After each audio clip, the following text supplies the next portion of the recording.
How to fix Google Maps timeline not working on Android.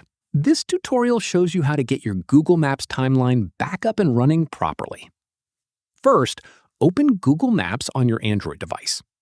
Tap on your profile icon at the top right. From there, tap on Your Timeline.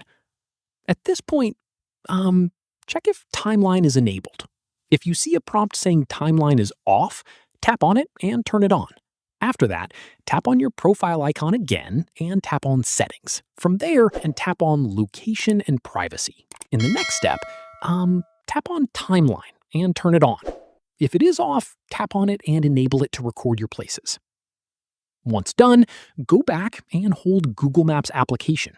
After that, tap on App Info and tap on Permissions.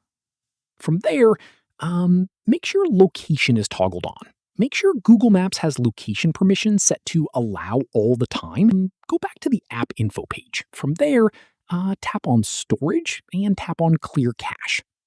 Once completed, go back and tap on Force Stop and Confirm. And that's it. If this guide helped you fix the Google Maps timeline issue, give it a like, subscribe for more Android tutorials, and tap the bell icon for updates. See you in the next one.